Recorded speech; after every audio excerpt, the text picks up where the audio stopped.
بسم اللہ الرحمن الرحیم۔ السلام علیکم ورحمۃ اللہ وبرکاتہ۔ عزیز طلبہ، آج ہم جماعت دہمی کی اسلامیات کا 5واں سبق پڑھیں گے۔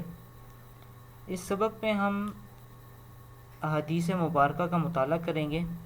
چنانچہ سبق شروع کرنے سے پہلے آپ ایک بات کا اہتمام کر لیں کہ اپنی کتاب، اپنی نوٹ بک اور قلم اپنے پاس رکھیں تاکہ جو بھی اہم نکات ہوں ان کو آپ اپنے پاس لکھ سکیں۔ آج ہمارا سبق حدیث نبی صلی اللہ علیہ وسلم پر مشتمل ہے، جس میں ہم حدیث نمبر 11 سے حدیث نمبر 13 تک کا مطالعہ، اس کا ترجمہ اور اس کی تشریح پڑھیں گے۔ اور اب ہم اپنا سبق شروع کرتے ہیں حدیث نمبر 11 سے۔ پہلی حدیث ہے، بسم اللہ الرحمن الرحیم۔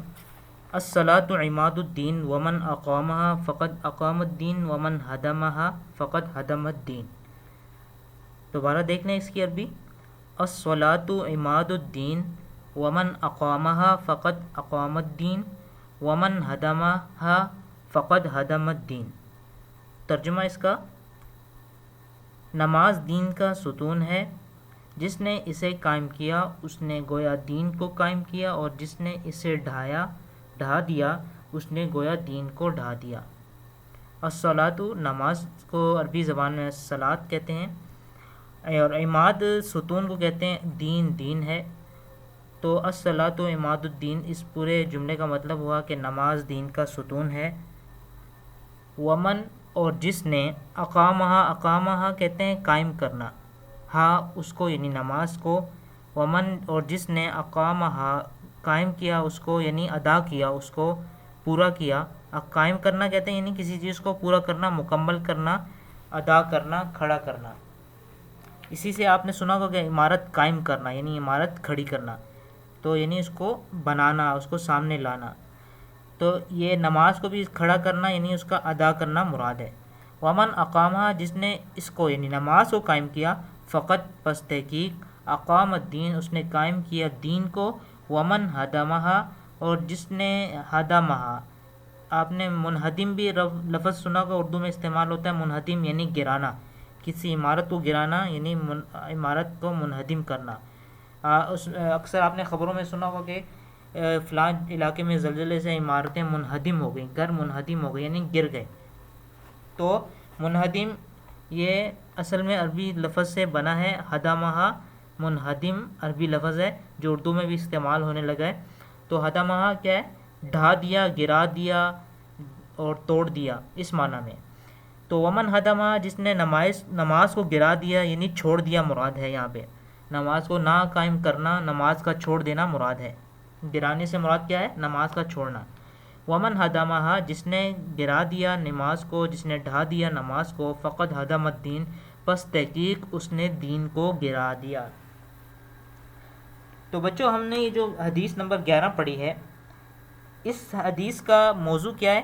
نماز، یعنی اس میں نماز کی اہمیت نبی صلی اللہ علیہ وسلم نے تمام مومنین کو بتائی ہے کہ اللہ تعالیٰ نے بھی اس کے لیے قرآن مجید میں اس پر زور دیا ہے، نماز قائم کرو، اقیم الصلاۃ کا لفظ آیا ہے قرآن مجید میں بہت مرتبہ، یعنی نماز قائم کرنے کا حکم دیا گیا ہے۔ اب نماز کیا چیز ہے؟ نماز کے معنی ہے کہ یہ الصلاۃ جو ہے یہ دعا کے معنی میں بھی استعمال ہوتا ہے، اور اسی طرح یہ پھر نماز ادا کرنے یعنی مخصوص انداز میں قبلے کی طرف منہ کر کر عبادت کرنے کے لیے بھی استعمال ہونے لگا ہے۔ تو ہر مسلمان کے لیے اللہ تعالیٰ نے روزانہ 5 مرتبہ اپنی ملاقات کا ایک طریقہ قائم کر دیا ہے، اور مؤذن جو اس کی یاد دلاتا ہے، ہمیں اس کی طرف بلاتا ہے، اس کے قائم کرنے کے لیے، اس کی جماعت کے لیے، مردوں کے لیے اس کی جماعت کے ساتھ قائم کرنے کے لیے بلاتا ہے، اور عورتوں کو کیا ہے؟ گھر میں ادا کرنے کے لیے متوجہ کرتا ہے۔ تو مؤذن بھی اسی کی طرف توجہ دلاتا ہے، اور وہ ہمیں کیا کہتا ہے؟ حی علی الصلاۃ، یعنی نماز کی طرف آؤ، حی علی الفلاح، کامیابی کی طرف آؤ۔ نماز کی دعوت وہ کس طرح دیتا ہے کہ نماز کی طرف آؤ، کامیابی کی طرف آؤ۔ اور نماز کی اہمیت جو ہے یہ ہمیں اس بات سے پتہ چلتی ہے اس حدیث میں کہ آپ صلی اللہ علیہ وسلم نے اس کو ستون قرار دیا ہے۔ اور آپ نے دیکھا ہے کہ کوئی بھی بلڈنگ ہوتی ہے، کوئی عمارت، کوئی گھر ہوتا ہے، اس کے اندر جب اس کو اس کے اوپر چھت ڈالنے سے پہلے ستون کھڑے کیے جاتے ہیں، پلرز بنائے جاتے ہیں، اور پلرز کے اوپر ہی پھر اس کی چھت ڈالی جاتی ہے، اور پلرز جتنے مضبوط ہوتے ہیں تو باقی گھر، اس کی چھت، تمام کمرے یہ بھی مضبوط ہوں گے۔ تو یہ نماز جو ہے یہ ارکان اسلام میں سے، دین کے ستون میں سے، اور پورے دین کی عمارت، اسلام کی عمارت کیا ہے، اس کے اوپر کھڑی ہوئی ہے۔ لہٰذا ایک عمارت جس طرح بغیر ستون کے، پلرز کے بغیر نہیں رہ سکتی، تو اسی طرح ہمارا دین بھی بغیر نماز کے ادا کیے باقی نہیں رہ سکتا۔ نماز کے اور بھی بہت سے ستون ہیں، شہادت، یعنی جو اشہد ان لا الہ الا اللہ اور کلمہ طیبہ اور کلمہ شہادت، یہ جو ہم پڑھ کر مسلمان ہوتے ہیں تو یہ شہادت بھی اس میں شامل ہے۔ اس کے بعد نماز ہے، اس کا اہم ترین ستون ہے، اور روزہ یہ بھی اس کا اہم ترین ستون ہے، حج یہ بھی اس کا اہم ترین ستون ہے، اور اس کے بعد آخر میں زکوٰۃ بھی اس کا اہم ترین ستون ہے۔ تو یہ تمام ستون جب مکمل ہوں گے، ان کو ادا کیا جائے گا تو ہمارا دین مکمل ہوگا، دین کی عمارت مکمل ہوگی۔ تو نماز کی فرضیت اللہ تعالیٰ نے قرآن مجید میں ہمیں اس طرح حکم دیا ہے کہ ان الصلاۃ کانت علی المؤمنین کتابا موقوتا، کہ بے شک نماز مومنوں پر اوقات مقررہ یعنی وقت مقرر کے ساتھ فرض کی گئی ہے۔ اور یہ ہمیں تحفہ کب ملا تھا؟ معراج کے موقع پہ، جب نبی صلی اللہ علیہ وسلم اللہ تعالیٰ سے ملاقات کے لیے گئے تھے تو اللہ تعالیٰ نے واپسی پر نبی صلی اللہ علیہ وسلم کو تحفے کے طور پہ یہ نمازیں دی تھیں، اور اس کا طریقہ پھر جبرائیل علیہ السلام نے نبی صلی اللہ علیہ وسلم کو سکھایا تھا، اور اس کا حکم قرآن مجید میں کتنی مرتبہ ہے؟ 700 مرتبہ قرآن مجید میں نماز کا حکم دیا گیا ہے۔ اور اللہ تعالیٰ نے ارشاد فرمایا ہے نماز قائم کرو اور مشرک نہ بنو۔ اور مزید اللہ تعالیٰ نے ایک جگہ پہ قرآن مجید میں ارشاد فرمایا مومنو صبر اور نماز کے ذریعے اللہ تعالیٰ سے مدد مانگو۔ مومنو صبر اور نماز کے ذریعے سے اللہ تعالیٰ سے مدد مانگو۔ اللہ تعالیٰ نے مزید ایک جگہ پہ قرآن مجید میں ارشاد فرمایا کہ میری یاد کے نماز قائم کرو، اور ایک جگہ پہ فرمایا کہ بے شک نماز بے حیائی اور برے کاموں سے روکتی ہے۔ اور ایک جگہ اللہ سبحانہ تعالیٰ نے ارشاد فرمایا جہنم میں ڈالے جانے والوں کا منظر بیان کرتے ہوئے، ان کی منظر کشی کرتے ہوئے، کہ اہل جنت جب اہل جہنم سے پوچھیں گے، یعنی جنت والے لوگ وہاں سے جنت میں ہوتے ہوئے جہنم والوں سے پوچھیں گے کہ تمہیں کس چیز نے جہنم میں ڈالا ہے، تو وہ آگے سے جواب میں کہیں گے کہ ہم نماز نہیں پڑھتے تھے۔ تو آپ دیکھیں بچوں کتنا بڑا نقصان ہے نماز نہ پڑھنے کا، کہ جہنم میں ڈالا جائے گا، اور اہل جنت جب پوچھیں گے تو وہ یہی جواب دیں گے کہ ہمیں نماز نہ پڑھنے کی وجہ سے یہاں پر ڈالا گیا ہے۔ نبی صلی اللہ علیہ وسلم نے نماز کی اہمیت بیان فرماتے ہوئے فرمایا کہ ایسے نماز پڑھو جیسے مجھے پڑھتے ہوئے دیکھتے ہو، یعنی نبی صلی اللہ علیہ وسلم نے طریقہ بھی سکھایا، نبی صلی اللہ علیہ وسلم کو جبرائیل علیہ السلام نے طریقہ بتایا، سکھایا، اور نبی صلی اللہ علیہ وسلم نے پھر باقی صحابہ اور ہم سب کو سکھایا۔ تو آپ صلی اللہ علیہ وسلم نے فرمایا کہ ایسے نماز پڑھو جیسے مجھے پڑھتے ہوئے دیکھتے ہو، اور آپ صلی اللہ علیہ وسلم نے فرمایا جو ہم نے حدیث پڑھی ابھی، نماز دین کا ستون ہے۔ اور مزید آپ صلی اللہ علیہ وسلم نے فرمایا جس نے جان بوجھ کر نماز چھوڑی اس نے کفر کیا۔ تو دیکھیں کتنی خطرناک بات ہے کہ جان بوجھ کر نماز چھوڑ دینا جو ہے وہ کفر، انسان کو کفر میں داخل کر دیتا ہے۔ اور آپ صلی اللہ علیہ وسلم نے فرمایا نماز مومن کی معراج ہے، یعنی مومن کو بلندی پر لے جانے والی ہے، اور نماز میری آنکھوں کی ٹھنڈک ہے، یعنی آنکھوں کی ٹھنڈک نبی صلی اللہ علیہ وسلم نے فرمایا ہے اس کو۔ اور آپ صلی اللہ علیہ وسلم نے فرمایا نماز جنت کی کنجی ہے، یعنی اگر جنت میں داخل ہونا ہے تو جنت کا دروازہ جس چابی سے کھلے گا وہ چابی نماز ہے، جس کی نمازیں مکمل ہوں گی تو وہی جنت میں داخل ہوگا۔ اور آخر میں آپ صلی اللہ علیہ وسلم نے فرمایا کہ نماز مومن اور کافر کے درمیان فرق کرنے والی ہے، یعنی نماز سے پتہ چلے گا کون مسلمان ہے اور کون کافر ہے۔ اس چیز کا کس چیز سے پتہ معلوم ہوگا؟ نماز سے۔ تو یہ نماز کی اہمیت ہم نے پڑھی، تو ہم سب اس بات کا اہتمام کریں، اس بات کا عہد کریں اپنے آپ سے کہ ہم نبی صلی اللہ علیہ وسلم کے ان تمام احادیث کو اپنے سامنے رکھیں گے، اور نماز کو وقت پر ادا کریں گے، جماعت کے ساتھ ادا کریں گے، اور جو خواتین ہیں وہ گھر میں نماز کو وقت پر ادا کرنے کا اہتمام کریں گی۔ اس کے بعد ہم اپنی دوسری حدیث کی طرف چلتے ہیں۔ حدیث نمبر 12 ہے فرمایا کہ اذا قلت لصاحبک یوم الجمعۃ انصت والامام یخطب فقد لغوت، کہ جب تم نے جمعے کے دن اپنے ساتھی سے یہ کہا، اپنے دوست سے یہ کہا، اپنے ساتھ والے سے یہ کہا کہ خاموش ہو جاؤ جب کہ امام خطبہ دے رہا ہو، تو تم نے فضول بات کی۔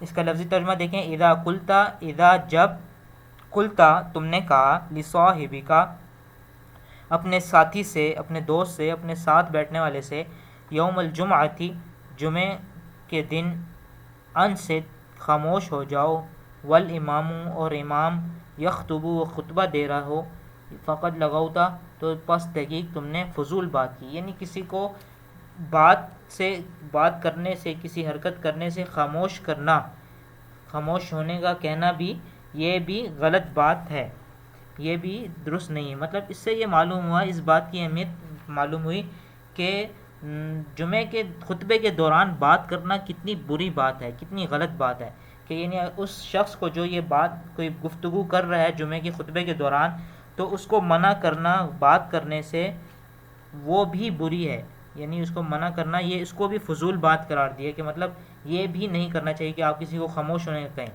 تو چاہے جائے کہ آپ جو ہے خود باتیں کریں، نماز جمعہ کے خطبے کے دوران باتیں کر رہے ہوں، امام صاحب جو ہیں وہ عربی میں آپ کو اچھی باتیں، دین کی باتیں بتا رہے ہوں، اور آپ آگے سے اپنی باتوں میں، اپنی مصروفیت میں مصروف ہوں، تو یہ کیا ہے، بہت فضول اور غلط بات ہے کہ آپ جو ہے وہ کسی کو روکیں، بات کرنے سے روکیں۔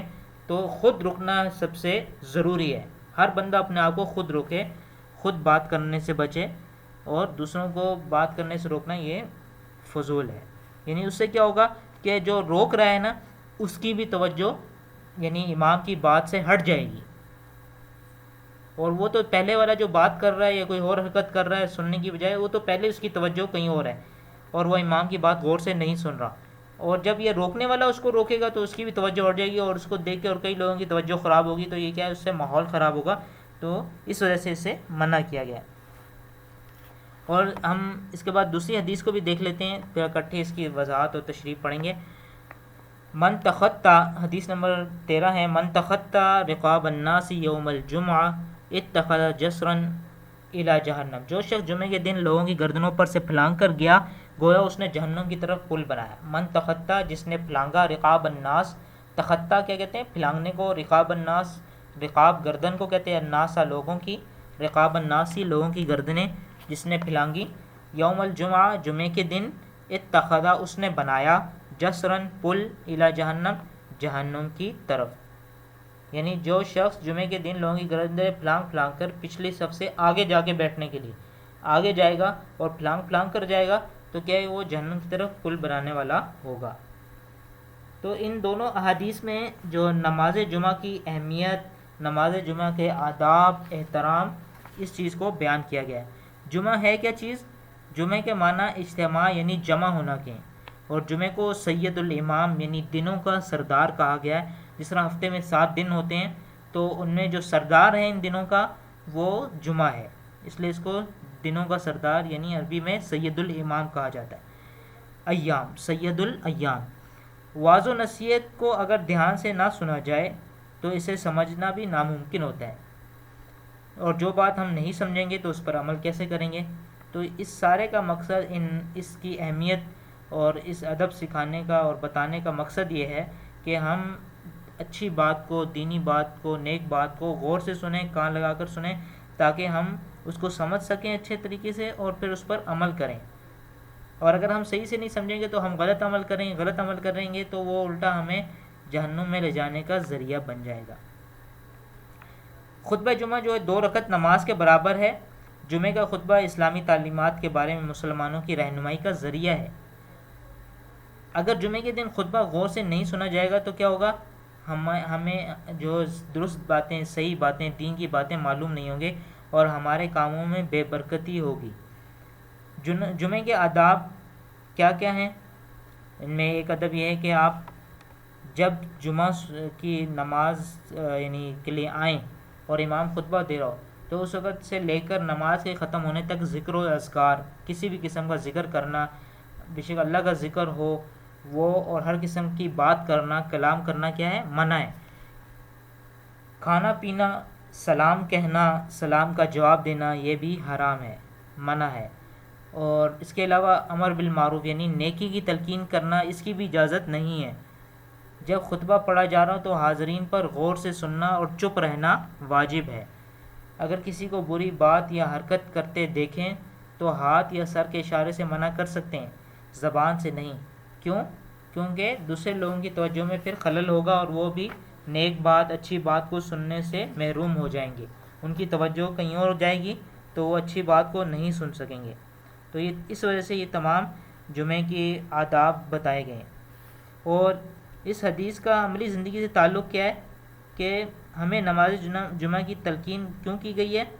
تاکہ ہم وقت پر نماز جمعہ کے لیے جائیں، جہاں جگہ مل جائے وہیں پر بیٹھ جائیں، اور لوگوں کی ان کی جگہوں سے اٹھا کر یا ان کی گردنوں کو پھلانگ کر آگے نہ بڑھیں، ورنہ ہم گناہ کے مرتکب ہوں گے، جہنم کی طرف جانے والے ہوں گے۔ اور آپ صلی اللہ علیہ وسلم نے اصل میں یہ آداب کیوں سکھائیں؟